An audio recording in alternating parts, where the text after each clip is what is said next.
Admiral stood on the command deck of his flagship, the Eternal Conquest, and watched another world burn. The planet below had been home to a species called the. They had built beautiful cities of crystal and light. They had created art and music that other species admired. None of that mattered now. They had refused to submit to the Empire, and so they had to die.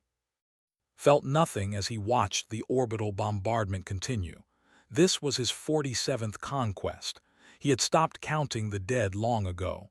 The numbers were too big to mean anything. Millions, billions, they were just numbers on a screen. His second officer, a tall named, approached with a data tablet. Admiral, the surface resistance has ended. The government has surrendered. Good, said. He did not look away from the burning world. Begin the occupation. I want mining operations started within 10 cycles. Yes, Admiral. Finally turned away from the viewport. He was old by standards, with gray scales covering his long face and deep scars running down his neck. He had earned every scar in battle. He had earned his position through blood and fire. The Empire had given him command of the largest fleet in the galaxy, and he had never disappointed them. In 300 years of war had never lost a battle, not one. The thought filled him with pride but also with boredom. There was no challenge anymore. Every species they encountered was the same. They would resist at first, full of hope and courage. Then they would see the size of the fleet. Then they would break. They were not the strongest species in the galaxy. They were not but they had one advantage that no other species could match. They were united. While other empires fought among themselves, they moved as one. Their fleet numbered in the hundreds of thousands. Their soldiers numbered in the billions. No single species could stand against them. Walked to his command chair and sat down. The chair was made from the bones of a warlord he had killed in personal combat. It was uncomfortable, but it reminded him of better days. Days when fighting still meant something. Admiral, another officer called out. We have received a report from Intelligence Command. What is it? They have identified a new species in Sector 77, the outer rim, near the edge of explored space. Waved his hand dismissively. And we find new species every cycle. Send a scout fleet, offer them the standard terms, submit or die. Yes, Admiral, the species calls themselves humans. They appear to be relatively primitive, only a few dozen colony worlds, no significant fleet presence. Then why bother me with this? Asked. He was already bored with the conversation. Intelligence believes they may be from a Class 12 world, Admiral. This caught attention. Class 12 was the highest danger rating for a planet. Worlds with extreme gravity, toxic atmospheres, deadly radiation, or all of these combined. Most Class 12 worlds were considered uninhabitable. The idea that a sentient species could evolve on such a world was almost unbelievable. Class 12 repeated, are they certain? The data is incomplete, Admiral, but initial scans of their show gravity nearly 10 times our standard, extreme temperature variations, high levels of background radiation. The world is covered in liquid monoxide. Laughed, it was not a pleasant sound. Water, their world is covered in water, and they survive in 10 times standard gravity. He shook his head. Intelligence has made an error. No species could survive such conditions. Should we investigate further, Admiral? No, send the scout fleet as I ordered. These humans are probably just another weak species that will surrender at the first sign of force. I have more important matters to attend to. The officer bowed and returned to his station, dismissed the humans from his mind. He had conquered 47 species. What was one more? Far across the galaxy, on a small blue world called Earth, Fleet Commander stood in the operations center of United Earth Defense. She was a small woman with sharp eyes and gray hair tied back in a tight bun. She had served in the military for 40 years, first as a pilot, then as a captain, and now as the commander of Earth's entire defensive fleet. The operations center was buried deep beneath a mountain in what had once been called Korea. Screens covered every wall, showing the positions of every human ship, every colony, every station. It was job to keep them all safe. Today, the screens showed something new, something that made her old heart beat faster. "Confirm the readings," she ordered. Her aide, a young man named, worked quickly at his console. "Confirmed, Commander. Unknown vessels have entered Sector 77. They came through the transit point approximately 6 hours ago. Count is 12 ships. Configuration: unknown design. Large vessels heavily armed. They are heading toward the mining station." Studied the screen. The ships were big, much bigger than anything in the human fleet, but that did not scare her. Size was not everything in space combat. She had learned that lesson long ago. "Have they attempted communication?" she asked. "Yes, Commander. They sent a message in a mathematical language. Our translation systems are still working on it, but the basic meaning is clear." Paused. "They are demanding our surrender." Laughed softly. It was not the reaction had expected. "Surrender? They send 12 ships into our space and they demand surrender." "Commander, those ships are much larger than our destroyers. If they attack the mining station, then we will respond," said firmly. "Contact Captain Ho. His patrol group is closest to. Tell him to intercept the unknown vessels. Rules of engagement are defensive only. Do not fire unless fired upon." "Yes, Commander." Watched the screen as her orders were transmitted across the vast distance of space. She did not know who these aliens were. She did not know why they had come. But she knew one thing with absolute certainty. Humanity would not surrender. Not to 12 ships. Not to 12,000 ships. Earth had survived ice ages, plagues, wars, and near-extinction events. Her people had crawled out of the mud and reached for the stars. They had not come this far to bow to anyone. Let them come, she thought. Let them learn what it means to threaten a species. The first act of the war had begun. The mining station floated in the darkness between stars. It was not a beautiful place. It was a collection of metal tubes and cargo containers, held together by cables and hope. 300 humans lived there, drilling into asteroids and extracting the rare metals that Earth needed to build its ships. When the alien vessels appeared on their sensors, the miners did not panic. They had been trained for this possibility. Everyone in human space knew that first contact could happen at any time. They had protocols. They had plans. Station Commander Park sent a message to the approaching ships. It was a simple greeting in mathematics, the universal language of space. Numbers and patterns that any intelligent species should understand. The response came quickly. It was not a greeting. The first missile hit the station's cargo bay. The explosion tore through the hull, killing 47 people in an instant. The second missile hit the power core. The station began to break apart. Park had just enough time to send a distress signal before the third missile ended his life. 400 light-minutes away, Captain Ho received the signal aboard his destroyer, the Hammer of Soul. He was a young captain, only 32 years old, with a reputation for being calm under pressure. But when he heard the distress call, when he heard the screams of dying miners, his calm broke. "All ships battle stations," he ordered. His voice was steady, but his hands were shaking.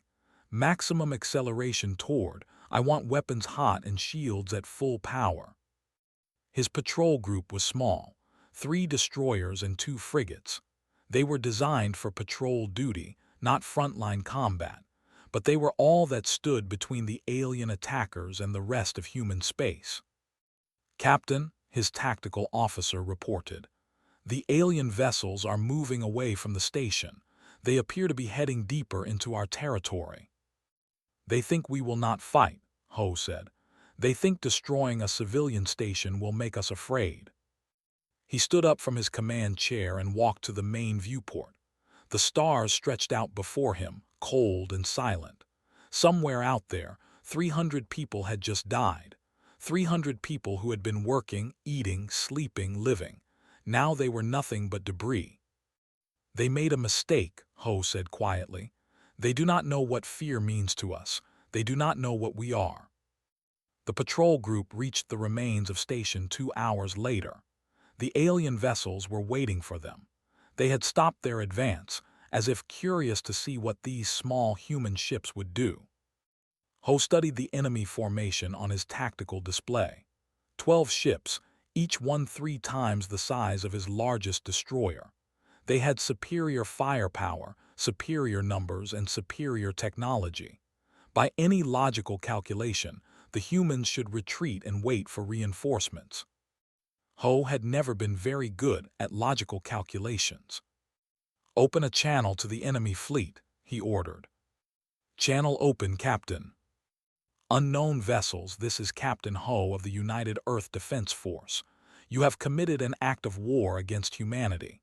You have murdered 300 civilians. You have 2 choices: surrender immediately or be destroyed." There was a long pause. Then the alien response came. It was a series of harsh sounds that the translation system struggled to interpret. The meaning, however, was clear enough.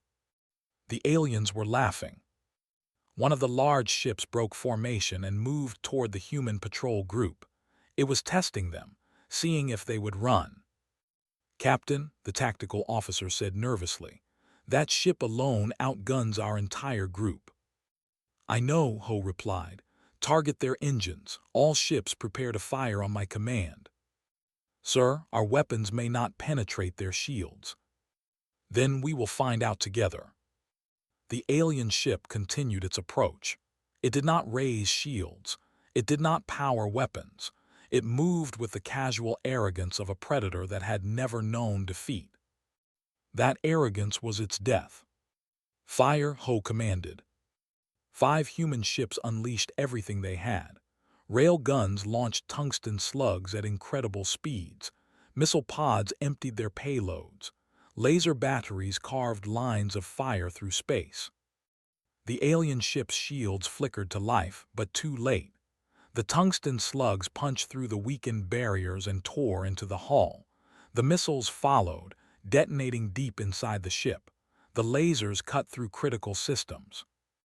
The alien vessel exploded in a brilliant flash of light. For a moment, there was silence on the bridge of the Hammer of Soul. No one could believe what they had just seen. They had destroyed an enemy ship 3 times their size with a single coordinated attack. The celebration did not last long. The remaining 11 alien ships powered their weapons and charged. What followed was the longest 15 minutes of Ho's life. His small fleet danced between the giant alien vessels, using speed and skill to avoid destruction. They could not match the enemy's firepower, so they did not try. Instead, they targeted engines, weapons arrays, sensor systems. They fought like wolves against bears, biting and running, never staying still long enough to be caught. 2 more alien ships fell. Then the frigate Dawn's Light took a direct hit and vanished in a ball of flame. The destroyer Iron Mountain lost its engines and began to drift. "Captain, we cannot sustain this," his first officer shouted over the chaos of battle. "We need to withdraw." Ho knew she was right. They had done more damage than anyone could have expected, but they were losing. If they stayed, they would all die. "All ships fighting retreat," he ordered. "Cover the Iron Mountain. We are not leaving anyone behind." The 3 remaining mobile ships formed a protective screen around their crippled companion.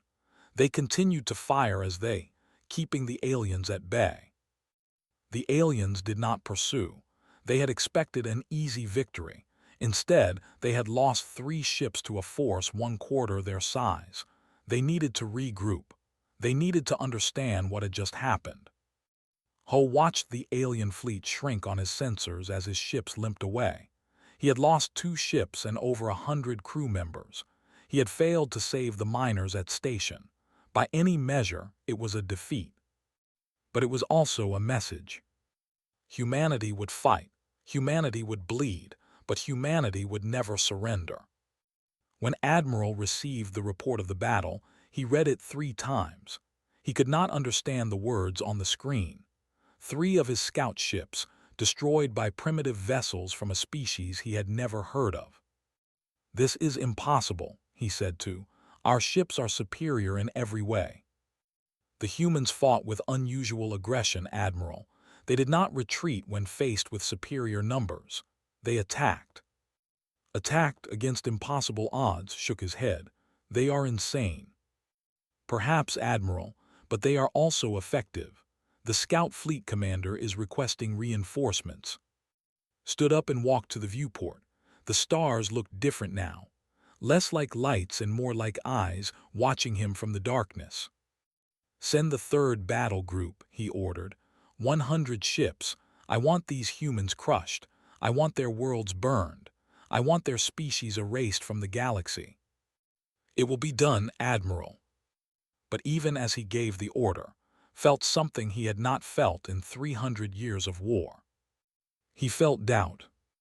The Galactic Council met on a station at the center of known space. It was a massive structure, built from the combined efforts of 100 species over 10,000 years. Here, representatives from across the galaxy gathered to discuss trade, settle disputes, and try to maintain some semblance of peace. Today, they had gathered for a different reason. They had gathered because of the humans.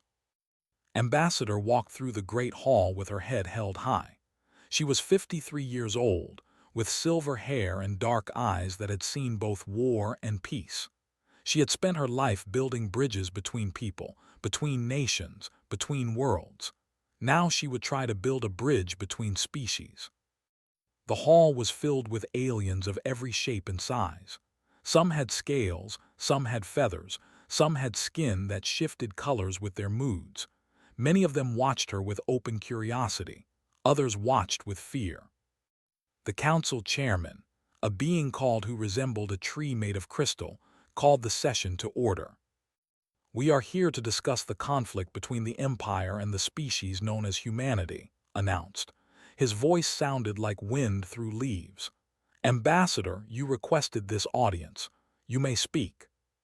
Stepped forward to the speaking platform. She took a moment to study the faces around her. These were the most powerful beings in the galaxy. They controlled empires that spanned thousands of worlds, and they were all looking at her. "Thank you, Chairman," she said. Her voice carried clearly through the hall thanks to translation technology. "I come before you today not to ask for help. I come to give you a warning." A murmur ran through the crowd. They had expected a plea for assistance. This was something else. "The Empire has attacked humanity without cause or warning," continued. "They destroyed a civilian mining station and killed 300 innocent people.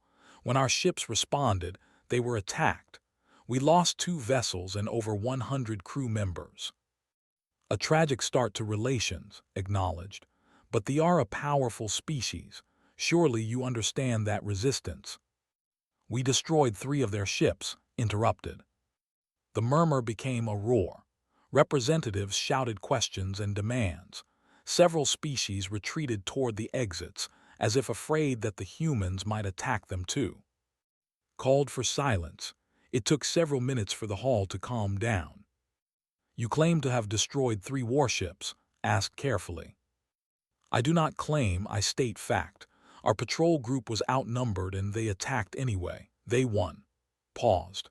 "This is what I came to tell you. They have made a mistake. They do not understand what they are facing." A representative pushed forward. He was tall and covered in gray scales, with the arrogant bearing of his species. "This is nonsense. 3 scout ships against 5 enemy vessels is hardly a defeat. We will send a larger fleet. Your species will submit or be destroyed just like all the others." Turned to face him. She was half his height, but she did not look afraid. "Tell me, Representative, what do you know about Earth?" "You're very little. A small planet near the outer rim, nothing of importance." "Let me educate you." Raised her hand, and a holographic display appeared above the speaking platform. It showed Earth, a blue and green sphere floating in space. "This is our world. It has a mass approximately 6 times your surface gravity is 9.8 meters per second squared. Your species would find it difficult to stand, let alone walk. The representative said nothing. His scales had turned a slightly paler shade. Our atmosphere is 21% oxygen, continued, a highly reactive gas that would poison most species in the galaxy. Our world is covered in liquid water which falls from the sky in irregular patterns. We call this rain. It can destroy buildings and flood cities. The display changed, showing images of Earth wildlife. Lions, sharks, crocodiles, venomous snakes. These are some of the creatures we share our world with. They are predators like us. They hunt and kill and eat other living things. We have been fighting them for survival since our species first evolved. His voice grew harder. Our world has ice at its poles cold enough to freeze flesh in minutes. It has deserts hot enough to kill in hours. It has storms that can level cities and earthquakes that can swallow mountains. She looked directly at the representative. Your people call dangerous planets. By your classification system, Earth is Class 12, the highest rating possible. We did not evolve on a gentle world that nurtured us. We evolved on a world that tried to kill us every single day, and we survived. We adapted. We conquered. The hall was completely silent now. Every being watched the human ambassador with new eyes. They have never lost a war, said. They believe they cannot lose. They believe that size and numbers will always bring victory. They are wrong. She turned slowly, addressing the entire council. Humanity has been at war since before we could write. We have fought ourselves, our environment, and the very planet we live on. We have never stopped fighting. We never will. The holographic display changed one final time. It showed a human soldier in full combat armor, standing on a rocky alien world. The soldier looked small and fragile compared to the equipment she carried, but there was something in her eyes, something hard and cold and utterly determined. They want a war, concluded. They will get one, and when it is over, the galaxy will know why you should never threaten a species. She stepped down from the speaking platform and walked toward the exit. Behind her, the council erupted into chaos. Representatives argued and shouted and demanded explanations. The delegation left in angry silence. But some beings watched go with a different expression, not fear, not anger. Hope. An ancient being approached her before she reached the door.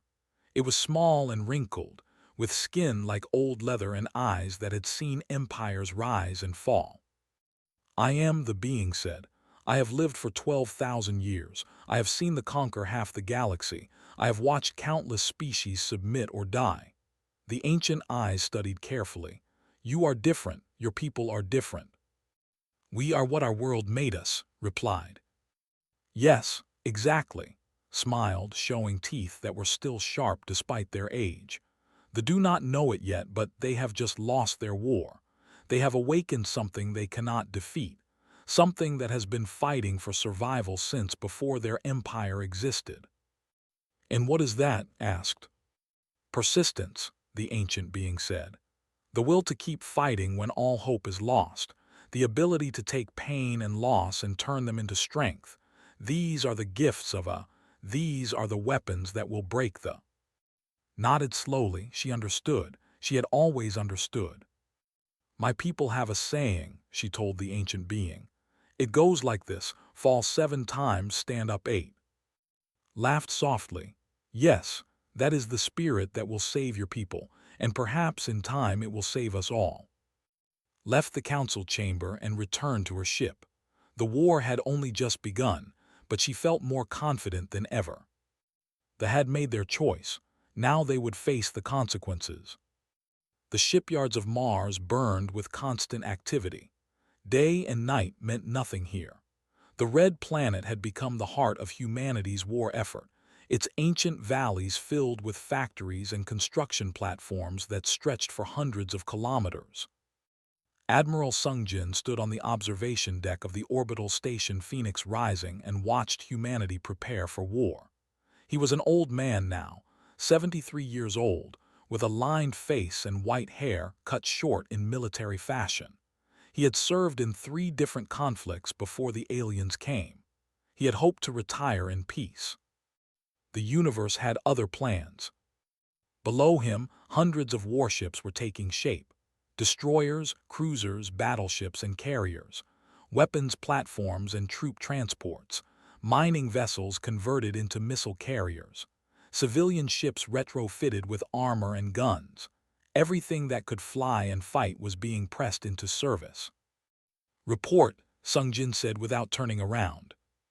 His aide, Commander Mi Young, stepped forward with a data tablet. "We have completed assembly of the main battle fleet, Admiral. 3,000 warships are ready for deployment.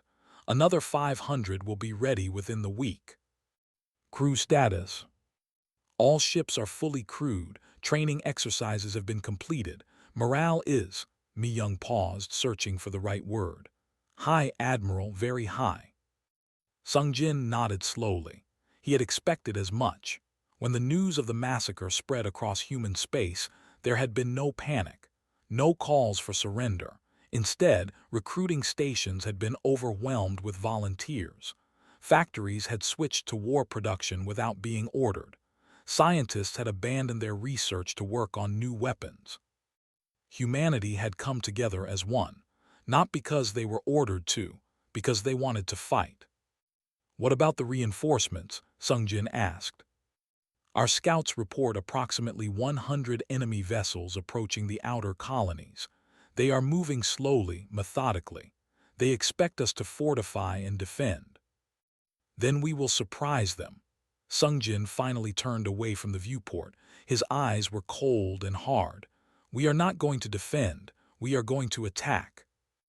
Mi Young's eyes widened. "Attack, Admiral, against a larger force." "Against any force they send. They have conquered 47 species by using the same strategy. They arrive in overwhelming numbers. They surround their enemies. They wait for surrender." Sung Jin shook his head. "We will not give them the time to wait. We will hit them hard and fast before they can react. We will show them that do not know how to surrender." The orders went out across human space.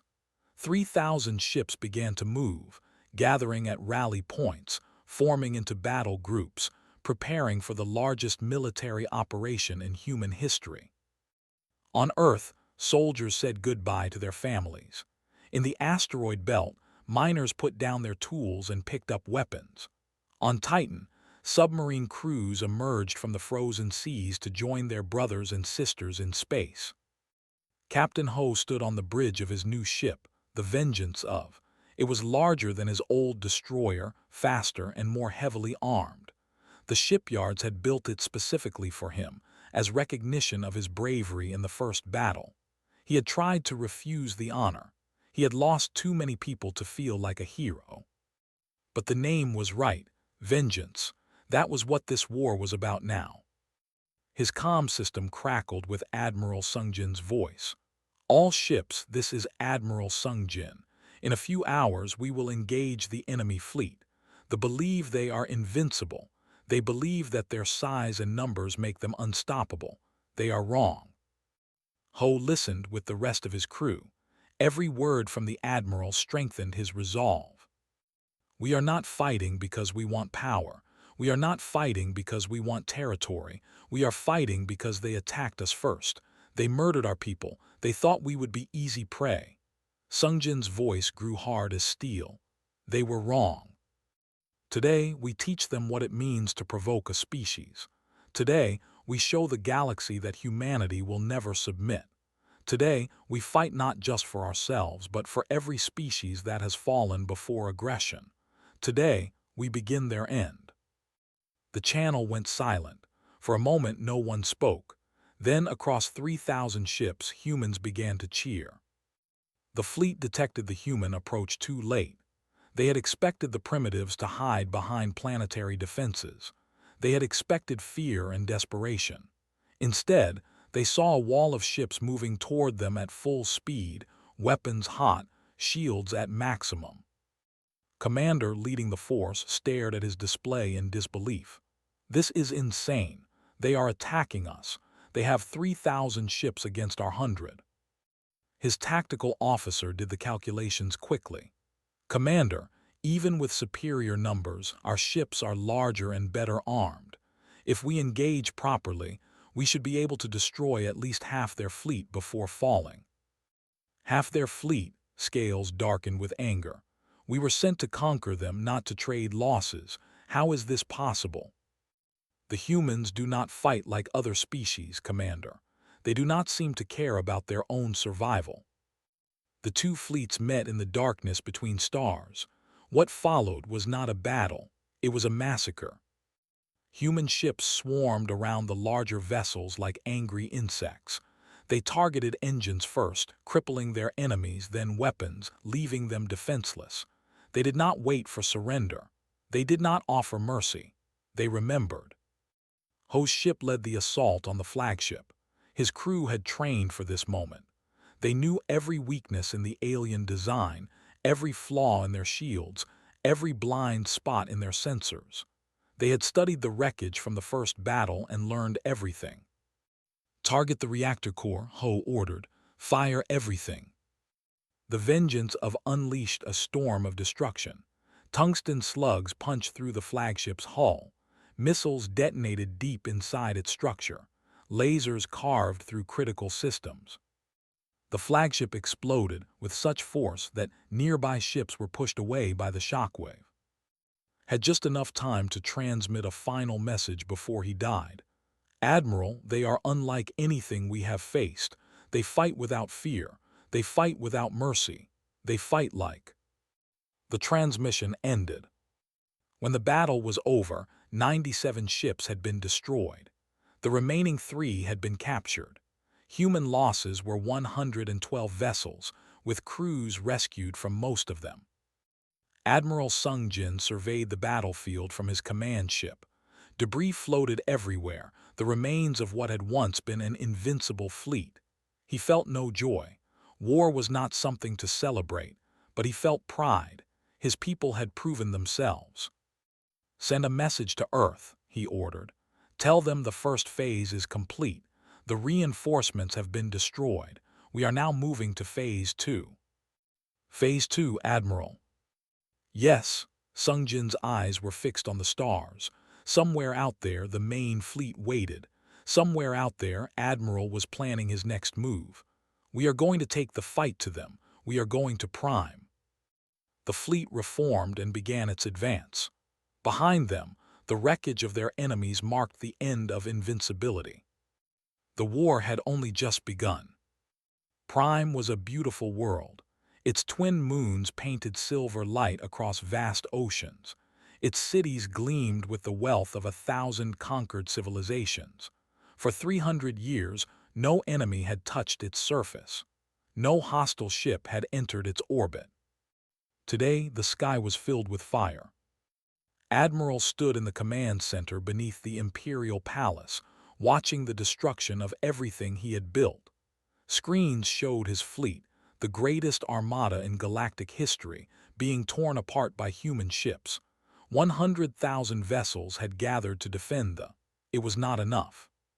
How is this possible? He whispered. The words kept repeating in his mind, a question with no answer.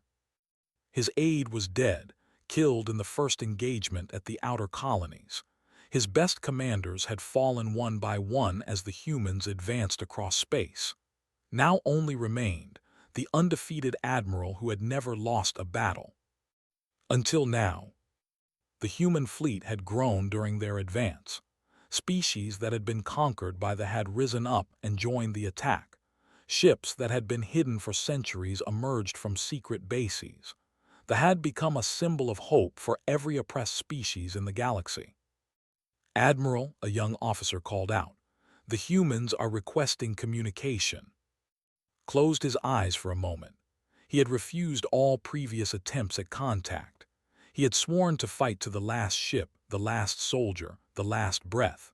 But looking at the screens, watching his empire crumble, he knew that more fighting would only mean more death. Open the channel, he ordered. The main screen flickered and a human face appeared. It was the young captain from the first battle, the one called Ho. He looked older now, with new lines around his eyes and scars on his face, but his gaze was steady and his voice was calm. "Admiral," Ho said, "I am Captain Ho of the United Earth Defense Force. I am authorized to offer terms of surrender." Surrender tested the word. It felt strange in his mouth. He had never spoken it before, at least not about himself. "You want me to surrender?" "I want you to end this war before more of your people die. Look at your screens, Admiral. Your fleet is broken. Your colonies are falling. In a few hours we will begin landing troops on you cannot win." "And if I refuse?" Ho's expression did not change. "Then we will do what we must. We will take your world by force. We will tear down your empire piece by piece. We will make sure that they never threaten another species again." He paused. "But I hope you will not refuse. I have seen enough death. I think you have too." Was silent for a long moment. He thought about his life. 300 years of war, 47 conquered species, billions of dead. He had told himself it was necessary. He had told himself it was the only way to ensure survival.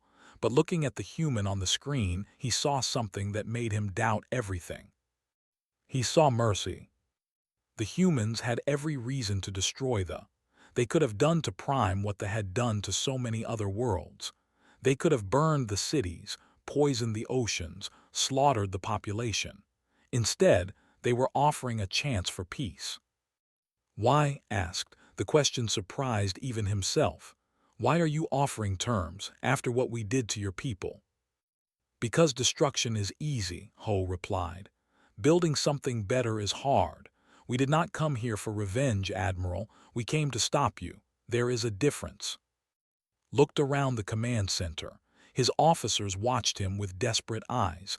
They were afraid. They had never been afraid before, not like this. They did not know how to lose. But was old. He had seen things they had not. And in this moment, facing the young human captain, he understood something that had escaped him for 3 centuries. Victory meant nothing if it required the destruction of everything. "What are your terms?" he asked quietly. The negotiations took 3 days. Representatives from both sides met on a neutral station, with observers from the Galactic Council watching every word. The terms were harsh but fair. The Empire would be dissolved. Their fleet would be reduced to a fraction of its former size. The species they had conquered would be given their freedom. But they themselves would not be destroyed. They would be given a chance to rebuild, to find a new place in the galaxy, to become something better than what they had been. Admiral Sung Jin attended the signing ceremony. He stood beside Fleet Commander, who had traveled from Earth to witness the moment. They watched as pressed his mark onto the treaty document, officially ending 300 years of expansion. "I never thought I would see this day," said quietly. "An empire that conquered half the galaxy, brought down by a species they had never heard of." "They underestimated us," Sung Jin replied. "They thought we would be like all the others. They did not understand what it means to come from a. And now we help rebuild what they destroyed. We show the galaxy that humanity is not just good at war. We can be good at peace too." Across the station, Ho stood alone by a viewport. He watched the ships of former enemies passing by, heading home to worlds that were finally free. He thought about the people he had lost, the friends who had died in battle, the miners at who had never had a chance. A presence appeared beside him. It was Ambassador, still sharp and elegant despite the exhaustion of the past months. "You did well, Captain," she said. "The galaxy will remember what happened here." "I did not do it for the galaxy," Ho replied. "I did it for the 300 people who died for the crew of the Dawn's Light, for everyone who never got to see this moment. That is why you succeeded." Put a hand on his shoulder. "You fought for the right reasons, not for conquest, not for glory, for the people who could not fight for themselves." Ho nodded slowly. He was tired, so very tired, but he also felt something he had not felt in a long time. "Hope." The war was over, the empire had fallen, but the real work was just beginning. There were worlds to rebuild, refugees to help, wounds to heal. It would take years, maybe decades. But humanity would be there. They had proven they could fight. Now they would prove they could do more than fight. In the great hall of the Galactic Council, a new flag was raised beside all the others, blue and green, representing a small world on the edge of known space, a world of extreme gravity and deadly weather and creatures that had hunted each other since the beginning of time. What? The galaxy watched as the human delegation took their place among the great powers. They were small and fragile-looking compared to many of the other species. They lived short lives and broke easily, but no one laughed at them. No one dismissed them as primitive or irrelevant. They had taught the galaxy a lesson that would never be forgotten. Never underestimate a species that has been fighting for survival since the day it was born. They had won countless victories. They had conquered half the galaxy. They had believed they were invincible. Then they faced the full force of the fleet. And they learned what fear truly meant.